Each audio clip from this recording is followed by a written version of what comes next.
Good morning, Chris. Anthony Franco, you're looking spry this morning. I mean, we were just talking off air. You got to bed kind of late last night. Yeah, it was 9 o'clock. I went to bed really late and slept in till 5. It was well. I had a big day yesterday. Took it off and took the kids up to Wyoming and to check out the Wyoming Zoo. Have you ever been to the Wyoming Zoo? I never have, Anthony. It's weird. It has a single dog. That's Really? it. A single dog. Yeah, it's a Shih Tzu. Anthony, before we get started, I've been hearing from a lot of our Spanish-speaking listeners out there. I'm sorry. Tons of friends that are Spanish-speaking, and I want to say something to them because I just feel compelled.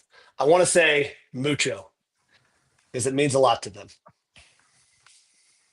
Yeah, I had that exact same joke, and I decided not to tell it. I've been sitting on that one since Tuesday. I found that I kind of love that joke. You should have stayed satting on it. Oh no, man! I've been laughing. You love that joke. Mucho. You've been giggling. You've been giggling since Tuesday. I've been in my car telling myself that joke and just laughing out loud. Like I think it's great. I do like the Shih Tzu joke. That's a really good joke. It's a Shih Tzu. All right, so today we are going to talk about, so are you too good at execution as a founder to lead? I find this really interesting. Did you know, Chris, according to a 2020 study by leadership consultancy GH Smart, analyzing 2,600 executive assessments, 61% of leaders struggle most with delegating and developing others. I absolutely fall into that count. Not strategy, not vision, but the fundamental shift from personal execution to influence through communication. Patrick Campbell, the founder of ProfitWell, discovered this when his pricing analytics expertise actually became a liability in leadership conversations. His team needed directional clarity, not data dumps. He shifted from explaining models to painting outcome visions, transforming his communication from operator precision to influencer resonance. Today on How to Founder, we're going to be talking about making that leap from essentially operator to influencer or operator to leader. I'm your host, Anthony Franco. With me today is my wonderful... handsome, smart... Okay, we'll go with those. Yeah. Co-host, Chris Franks. And joining us today is Andrew Poles. He's a 3-time founder and executive coach who transforms execution-focused founders into influence-driven leaders. He spent 16 years training 10,000 plus professionals at Landmark, now helping entrepreneurs scale leadership without burnout. Andrew, welcome to the show. You're coming in to us from Austin. Correct. Yep. I'm in the ATX. We were just talking about this before. I'm just always shocked when I see somebody from Austin and they're not currently having a breakfast taco in their hand. I feel like you should just have a breakfast taco, or if it's in the afternoon, you should just have like an awesome piece of brisket, just barbecue in your hand. Like one of those. Texas barbecue is on point. I have a strong prejudice. I've reached the point in my evolution as a human being that I can at least entertain the idea that other people's way of doing barbecue is valid when it's different from the way barbecue's done in Texas. And I feel like that's a stretch for me to say that, but you know. I'm still not there. Yeah, I've not landed at that place. There is only one style of barbecue that matters. So we were also just talking, just to set up the conversation, Anthony, is that you're a badass mountain bike rider. You've done all kinds of really ultra endurance stuff. Is that just because you eat 17 breakfast tacos a day and you would weigh 700 pounds if you didn't ride? It's the only reason I mountain bike. It's absolutely exactly. It's not just that, but it's not just the breakfast tacos, but you got to have the guac, and then, you got to have mom's brisket. You got to have this piece of pastrami that's just dripping, with fat. And so you got to have a way to deal with all that. And mountain biking is the best one I've found. Making a note, go visit Andrew next. We're going to find a reason to be in Austin, Andrew, and we're going to get some food. I'm hungry now. Hi, hungry. I'm dad. Oh, come on. That was another one. All right. So, Andrew, let's get started. Why does operational excellence become a leadership liability for founders? Yeah. So I think the easiest way to put this is that to be an excellent operator yourself, to be someone who can produce results directly, you build a certain set of skills of, let's just say, having a deep expertise in some subject matter, or being able to think analytically and synthetically, to be able to take lots of actions on your own and iterate things until you produce a result, and just go after it till you produce a result, produce a result, produce a result. So that's a certain set of skills. To then be a leader or manager of people. To quote Liam Neeson, sorry. I have a certain set of skills. I have a certain set of skills. We have to do with a bad accent. Excellent. Sorry, I do that all the time. I take people off track. I apologize. Keep going. I can roll with it. I followed you and I'm right back. So to be effective as a leader, however, what you need to be able to do is to produce results through others. And the skill set that it takes to produce results through others has almost nothing to do with the skill set it takes to be an excellent individual contributor or operator. They're just not the same.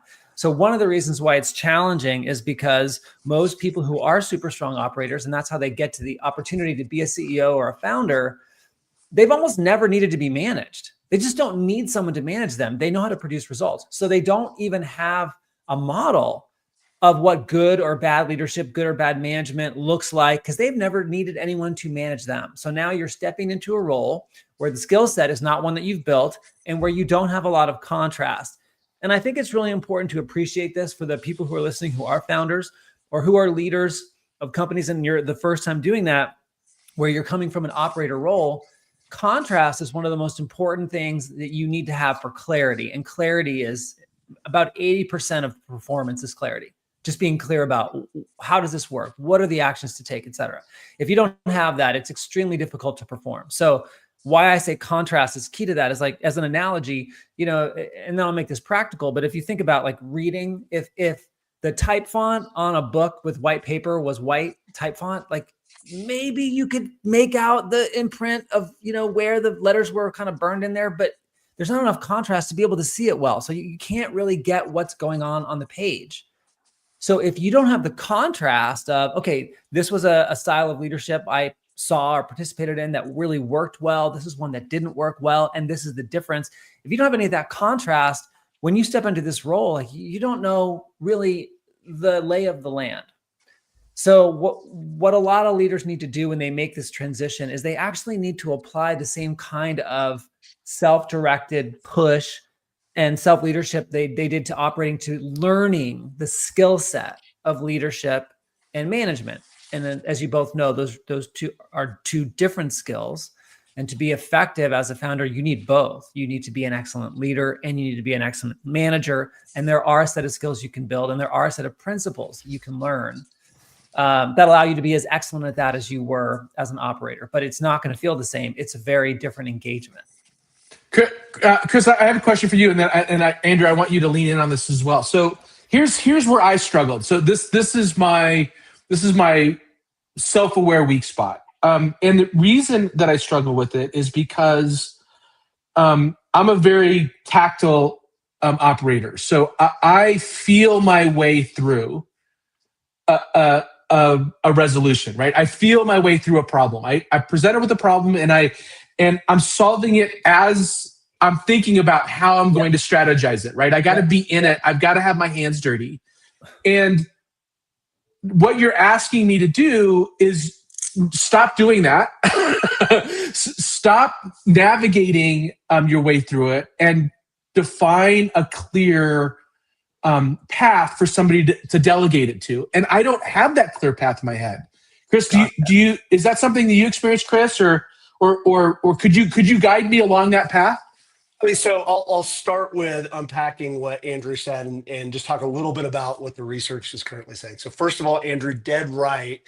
There is a division between the skills needed to be a manager and there's a skills needed to be a leader. And for a really long time, leadership, the research around leadership was simply about charisma and human beings, et cetera. And so the idea that both of those are skills and can and should be developed is absolutely correct, and the research backs that up. Anthony, in your case, I think that we're talking about two different things.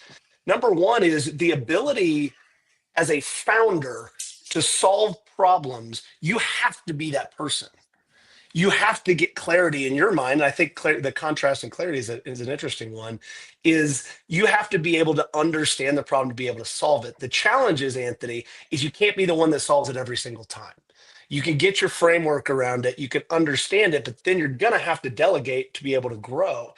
It doesn't mean that the next problem, the bigger problem, the more scalable problem, you won't get your hands dirty in that. As a matter of fact, I think the best founders and leaders and CEOs of growing companies are the ones that really dig into the biggest, hairiest problems, but have offloaded the ones that they've already sort of, gotten their arms wrapped around. Is that fair, Andrew? I think that's a really great way to put it. I think if we look at it, if we look at good examples, Anthony, going back to what you said, people love to look at Elon, and I think there's a lot of things people can actually learn from Elon Musk are just amazing. He still will spend a lot of his time, as I understand it, now that he's running multiple companies, and he does interviews about like, how the heck do you run, SpaceX, and he's got Neuralink, and he's got Tesla. Anyway, terrible boards of directors is the answer for that. Terrible boards of directors. If you're a director, a lot of what he says is, look, I will go into the parts of the company where there are the biggest problems that people haven't solved, and I'll go in and help them solve it. And then I'll go on and move to the next one. And so I think the thing you're talking about, Anthony, is always going to be important. So I'm agreeing with you, Chris. But I think the difference is that in order for you to be able to scale your ability to contribute and for your company to be able to grow, you need people who can think through these issues. And I think what a good way to, if we're going to start making this more practical or tactical, the way this works is people need what some people call a mental map of their territory. And I think this is where a lot of the delegation piece breaks down, because people think you can delegate things by telling people how to do a thing. And if you tell them how to do a thing, they can go do a thing. But the problem is that this is where you get pulled back in, Anthony, as someone who's a good problem solver. If you tell them how to do a thing and then something comes up that doesn't fit inside that limited set of instructions on do A, B, and C, and they can't think their way through it because they don't understand the territory. They don't understand the map. They don't understand like where you are here is and where the goal is, et cetera. So you got to help people build a mental map of what their accountability is and how it fits into the larger goals of the organization so they can actually think through these things and sometimes deviate from the, here's the thing I want you to do in a way that for you and I might be intuitive or obvious. And this is another place I see founders really get stuck, is that when we look at the thing, because we have the map of the territory, we're like, this is obvious. Why are you coming to me with this question? To us, it seems obvious. And then that can create friction or, breakdowns in relational leadership. So one of the skill sets we have to build is, how do we give someone a mental map of the territory so they can think for themselves through the stuff that's coming up at them? And does that mean that you'll never have to come in and help solve a problem? No. But what it does mean is that you'll have to do that a lot less. And that's what makes your leadership more scalable. I've seen a lot. So this is one thing I don't suffer from. I've seen a lot of founders act angrily to stupid questions, which is I know intuitively that that's the absolute way to completely shut down autonomy, right? You have to be able to give people the space to make mistakes and to ask really dumb questions. Yeah. So do you think that founders should prioritize clarity or vision? And there's a difference, right? What is more important, where we're going or how we're getting there? I think that from my point of view, I couldn't prioritize those. I really think you need both. Because again, if what you want is to be able to scale yourself and your company so that your life doesn't get completely consumed by having to manage everything, then the vision piece is critical, because it's, telling people here's where we're going. And if people don't understand what that is or what it looks like, then they can't do it without you. So that's critical. But at the same time, if they know where we're going, but they don't know how to get there, they can't do it either. So I would say they're equally important, and you really have to do both well. And the where we're going isn't just, although it includes, maybe a set of specific goals or KPIs or OKRs or whatever, but it's also the why behind that. You know, so like I have a company and they are I coach the CEO, I coach the founder, but I also coach multiple other people on the leadership team. This company happens to be in medical technology. They've created a device that is having incredible results with treating treatment-resistant depression. Amazing. 70% of people are going into remission now from the treatment that they're giving. It's amazing. So, but their company's mission is to eradicate despair. And the way they're going to measure that is 1 billion remissions in the next decade. And, you know, depression is not their only diagnosis they can treat with their device. But, you know, to have people get, we're eradicating despair, that's a very different way to think about what we're doing than I want 1 billion remissions. So the clarity, the vision piece and the clarity that gives people is critical. The how we're going to get there is critical. They're both critical, and they both give people some of the parts of this mental map I'm talking about that allows them to think and act independently. And ultimately, I think a good way to think about this, although it's not very practical, so I'm going to apologize in advance for this, but maybe we can get into it, is to be a great founder, you have to learn how to transfer intention. You need, when you talk to someone on your team, and you're explaining to them something that you want them to do or whatever, or what their accountability is, at the end of the day, you as their manager or their leader, you have some intention that you want them to fulfill. And all the protocols and the SOPs and all that stuff, all the KPIs, they're all just ways of enabling people to ultimately fulfill your intention. If you don't transfer the intention, if they don't actually get, this is the intention that my role exists to fulfill, and I'm saying it in that way real specifically, like my role exists to fulfill Anthony's intention around X, then like things happen like misalignment. You know, people start inserting some of their own intentions or what they think they should be doing or whatever that may or may not be aligned with what you're really wanting them to do. So part of this skill set is not just transferring like an OKR or KPI, but transferring the intention, the why it matters, the how it fits. Because when people see that and then they take that on, like your intention is their intention, something really powerful, scalable, and magical happens when that happens, because now people can act from your intention like their intention. That's a big piece of scaling yourself as a leader. So I think you've actually spawned a couple of questions for me, Andrew. And Chris, I want you to weigh in on this next. Well, I have two questions. So let's start with the first one, more really tactical. So how do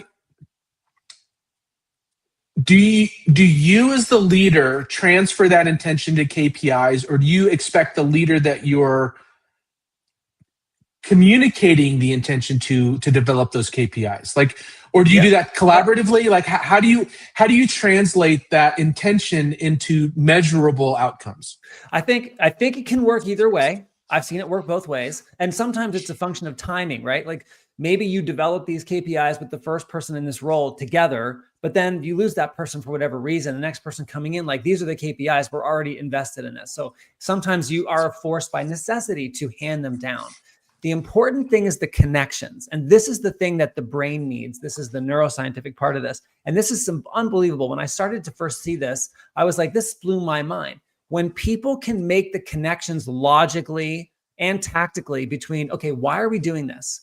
Okay, I get why we're doing this. How do we do this? And how does that fulfill why we're doing it? Okay, I see that. I see how those connect. Why do we have these KPIs instead of those KPIs? What does that have to do? Oh, okay, I see that connection. When all those connections get made, people become like instantly 100 times more capable. It's amazing. So that clarity of answering those questions of why and how it all connects, that does so much work for you. It eliminates so much micromanagement. And this is the place I see many leaders don't actually know this or don't understand it. So they don't do it. And that's how they wind up getting sucked into having to watch everyone's behavior all the time, because the person performing doesn't have all the connections made. So that's great. Chris, do you want to lean in on that? There's he so said much neuroscience, so I figured you were like, oh, you're speaking Chris's language. Yeah. Do we want to double click on that, Chris? Yeah. I pulled a couple of textbooks out. I was gonna.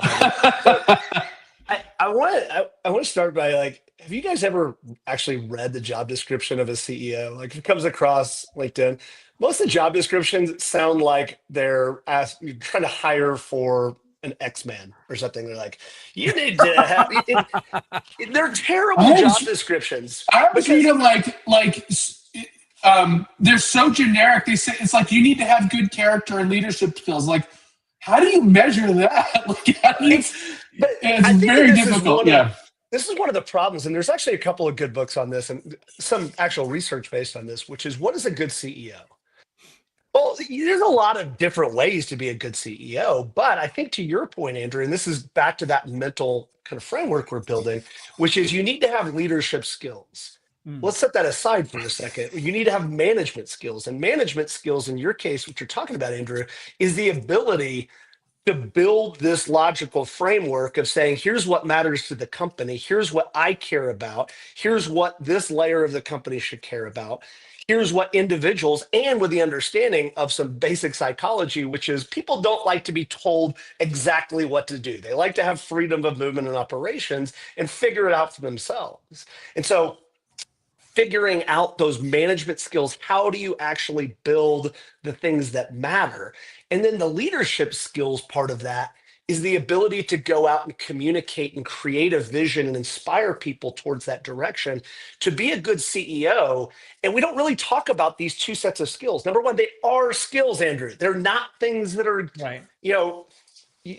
Odin didn't come down and poke you on the head and suddenly give you the ability. You can develop these skills. Yeah, I was doing like the Norse god thing, the Allfather. Awesome. Right, the Allfather. Love it. I was going to say Zeus, but that's boring. So, the idea there is that you weren't gifted these. You develop these skills over time. Some people have more natural affinity to these skills, but as a CEO, you have to work on both sides of this equation.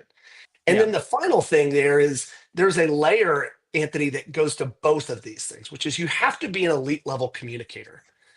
And being an elite level communicator is exactly what Andrew was saying, which is if you don't give these people the map and you don't say to your people, here's what I expect, and say it again and again and again and again, that's critical. So that's when you get pissed off, communicating intention in a job description and communicating intention, what their intention should be throughout their career, are two different things. And the second is way more important. Sorry, Chris, didn't mean to interrupt, but that's really critical. Right. And so, why do I get pissed off when somebody asks a stupid question? It's because I think we're beyond that. I think that we're in like step 10 and somebody's asking me a question on step 1. And I'm like, what the heck? See, I didn't cuss it. You did good. Why are we here? I thought we were there. And the reality is that when you get that stupid question, the most obvious and logical response is, what have I failed to do as a CEO to very clearly set up the map that Andrew's talking about? Those mental leaps that allow somebody to say, oh, okay, I get it. I understand. And I also feel safe enough to be able to ask stupid questions, because if I don't feel safe enough, I'm going to shut up and then I'm going to be a low performer. That's a lot of like researchy stuff, Andrew and Anthony. Sorry for no, that's good. And I have kind of one more question before we jump into the speed round here. But Andrew, I do want, the second question I had was, so we talked about defining providing connection and clarity and vision is part of that mental map. I want you to talk about the other components of that map. Yeah. So, okay. So we have the where are we going? And we have how are we going to get there? And what does winning look like? Those are your KPIs or OKRs. What does winning look like? Then if we want to just go deep into the management side of things, I think, one quick note, I'm going to take you on a tangent. I want to come back to this because what I have noticed is there's some intentions that are very difficult to measure. How do you measure customer loyalty? Right? How do you, on a weekly basis? There's some things that are really difficult to measure, but that doesn't mean you measure nothing. Yeah. So you have to pick something to measure, and then decide later if that's the right, if that is if there is some correlation or causation between that KPI. Anyway, there's a lot of these things when you're dealing with leaders that defining the KPIs feels like it's impossible, but just measure something that you know you can regularly measure, that you can correlate. Anyway, sorry, just keep going on that. Okay, on great. the map. Yeah. So since we're talking about now the domain of management, I think the principle that managers need to understand is that you can produce any result that is possible. Anything that is possible, you can produce any result by taking a sufficient number of the right actions at the right level of quality. Full stop, period, end of sentence, right? So if it's possible to do, it gets done through action. Actions produce these results, and that's how it works. So as a manager, what you're trying to do is engage with this person in such a way that they are consistently taking the right kind of quality and quantity of actions to produce the result that they're accountable for. That's the simplest way you can put it. Now, so if you get into that, then you need to understand, well, what drives people's actions? Why do people act the way they do? And when they're not acting in the way I need, like what do I need to address? And so the simplest neuroscientific way of thinking about this that I have found is that, human beings, and this is going to be a little bit scientific or whatever, but I promise this is hugely practical. It's just human beings have no access to the world absent the mediating effective language or context. We just don't. Like, we can't do that. So other animals don't seem to have this problem. Like, your dog never misses a Frisbee throw and goes, oh my God, I'm such a bad Frisbee player. I knew I should have picked up golf. And, and this belly I've got, no one's going to want to, sleep with me. It's like, you haven't met my dog. So why am I bringing this up? Because the world that we engage with is a world that is just completely wrapped inside of meaning, context, and language. And people can only act in ways that make sense, that are consistent with the way that they view the world, the way they see the world. And that is different from the way the world is for each of us. So people's actions always make sense from the view from which they look at the world. So if people aren't taking the actions you need, there's something about the way they view the situation, or they view themselves in the situation, or both, that is preventing them from taking the actions you want. So you must understand how people see. You have to understand how people see the world to be effective at influencing them to start acting in a new way. Because if you try to change their behavior without changing their view, they can't do it. They just can't do it. But if you change their view, they'll do it naturally. And so a big part of this, this thing we're trying to accomplish as leaders and managers in communication, to your point, Chris, is what does communication look like when it's effectively shifting the way someone sees the situation, sees themselves in the situation, so that their actions just naturally change. So when someone's not acting the way you want, sometimes it's fine to just say, don't do that, do this, and that's all they need. They just didn't know what the right thing was. But most of the time, that doesn't work, because if it did, it would be a lot easier to manage people. So it's a more complex equation. You need to learn how to see the way other people see, and to shift the way they see the situation so that they will naturally change their behavior. That's what I think the deep skill set is of effectively managing people when their performance isn't already doing what you want. Chris, is there anything you want to fill in the blanks there before we jump into speed run? I'll weigh in on one additional piece of research, which is it's now pretty clear in the management world that about 50% of early success is your ability to have EQ versus IQ, being a technical expert, being a human being expert. When you move past middle management, it is 90% of your success, 90% of people's success.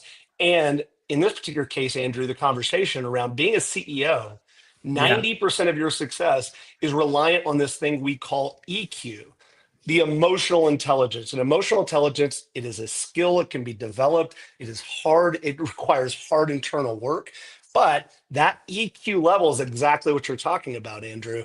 You have to now be able to use style shift, communication shift, but most importantly, you have to have empathy enough to be able to go and look at what is the situation through another person's eyes. It can be very hard, particularly in a driven, competitive environment that is modern business, and particularly startups. Really, really terrific conversation. Well said, Chris. All right, Andrew, are you ready for the speed?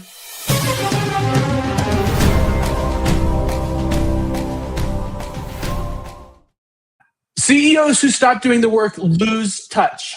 True or false? Sometimes true. Sometimes true. Founders who can't execute shouldn't lead. True or false? True. The team is ignoring your vision. Do you change the vision or do you change the team? Neither. All right, you got to explain that. Well, I mean, I think that's just a false binary. Okay. I think you could easily say, hey, you failed to communicate it well. You failed to actually get people enrolled in it. Now, if people refuse to get into the vision, maybe you change the team, but that wasn't what you asked. All right, fair enough. What percentage of strategic thinking time is just procrastination on real work? Oh, wow. God, I have no idea what percentage. I don't know. For you and I, Anthony, it's not 100. It's not zero. Yeah, Okay.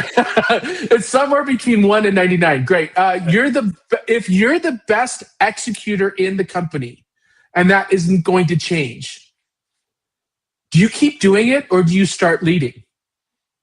You have to start leading. Is there have a tiny company? Is there an alternative to where you might need to bring in a leader? You could do that. Sure. Yeah. Good point. Hardest false binary. You set me up. Yeah, I think that's a really hard question to ask founders, though. It's a really hard ask, right? It's like maybe you're not the CEO. Maybe you're the best executor. And Chris, I know this is a speed round, but I have to say this, what you said. This is one of the hardest things to talk to people about because on the one hand, to be a founder, you have to bet on yourself and the investors are betting on you. But at the same time, you have to be able to look at the question, if I'm going to do what's best for the company and the mission, yes, I have to consider it. Maybe is someone else going to be more effective at this than I am? Should I step back from that role? And it's how do you hold both of those things? That's a tension. That's a real cognitive dissonance. It's a challenge to hold both. I totally agree. Chris, wrap this up with founder fundamentals. Lots of great points for the takeaway. Contrast is key to clarity is the first thing I wrote down. Our job as a CEO, it has two different skill sets. Number one is management. The second is leadership. We need to develop both of those skills. We have to build a map. We have to tell people where they're going, why it matters, and have people give the freedom and flexibility to go and achieve that in their direction. And really work to try to understand how people see the world. EQ is key to being able to develop. You want me to do deep dive resources, or is that you, Anthony? I don't care. I'll go ahead and do it. So deep dive resources on this. Influence the Psychology of Persuasion by Robert Cialdini. And Crucial Conversations, Tools for Talking When Stakes Are High. There's 4 authors. I'll just go Carrie, Joseph, Ron, and Al. Andrew, I think this is a great discussion. Where can our listeners learn more about you? Best place to go is my website, which is just www.andrewpoles.com. Awesome. I'm also very active on LinkedIn. I do all my own DMs and so on and so forth. So if you don't like websites and you'd rather hit me up on LinkedIn, I'll gladly accept your invite and talk to you there. And cool. Anthony and I could build you a AI bot for that, so you don't have to do that anymore. You can just we'll build that for you. Great, Chris. This is now you. I'm waiting for. Oh, was that the pregnant pause? Hey, thank you, Andrew. Thank you, everybody, for listening today. I appreciate it. Anthony appreciated. Stephanie is getting back from her, European vacation. You'll see her next week as well. We genuinely are humbled and excited to do this work. We love working with founders. We think you guys are amazing. You're the people that create prosperity in our world, and it is humbling to be here along the ride with you. You're the pioneers of economic prosperity, right? We just are humbled to be along the ride. So if you like it, give us a follow, like us, follow us, maybe even give us a review. Talk about how good Anthony's hair looks today. It's on point. Pretty darn good. Yeah. If you don't like us, just ignore it. That would be great as well. Have a good one, and we'll see you next week. Take care, everybody. Thank you, Andrew.